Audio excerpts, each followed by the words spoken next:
President Trump signed more executive orders this afternoon, some regarding tariffs. They came ahead of a meeting at the White House with the Prime Minister of India.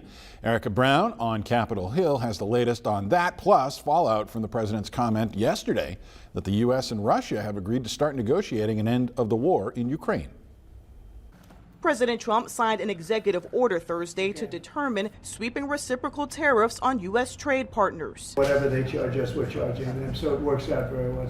The new tariffs would match what other countries impose on American imports, escalating fears of a global trade war and higher prices for American consumers. Economists have said, time and time again that tariffs do end up being a bit of a short-term and potentially long-term effect on things like inflation. And obviously that affects price levels that we see on the consumer level. The president's announcement came just ahead of a meeting with India's prime minister at the White House. The U.S. imports far more from India than the other way around.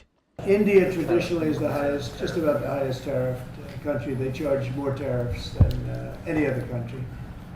And we'll be talking about that. The new tariffs are in addition to the 25% Trump already imposed on steel and aluminum imports earlier this week.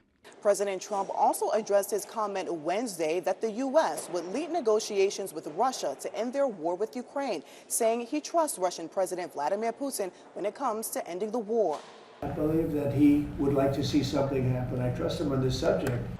Earlier in the day, Ukraine's President Volodymyr Zelensky said his country will not accept any agreements without direct involvement in the talks.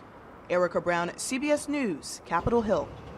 President Trump also said he wants to discuss reducing nuclear weapons with Russia and China in the near future. And let's stick in Washington. The Senate confirming today Robert F. Kennedy Jr. to lead the Department of Health and Human Services. On this vote, the yeas are 52, the nays are 48. The confirmation is confirmed. And that vote falls along party lines, except for former Senate Majority Leader and polio survivor Mitch McConnell, who was the only Republican voting no. RFK Jr. has long been a critic of vaccines and faced a contentious nomination process. Other members of the Kennedy family, in fact, aligning against his confirmation. But later, President Trump hosted the swearing-in ceremony at the Oval Office. He's a fierce advocate for the health of our children and for the values of free speech, democracy, and peace. And people are going to be very impressed. Whether you're in a blue state or red state, I'm going to do everything I can to work with you, whether you're Democrat or Republican, to restore child's health in this country. As Health and Human Services Secretary, RFK Jr. will oversee the nation's health industries, which include food safety, pharmaceuticals, public health, and vaccines.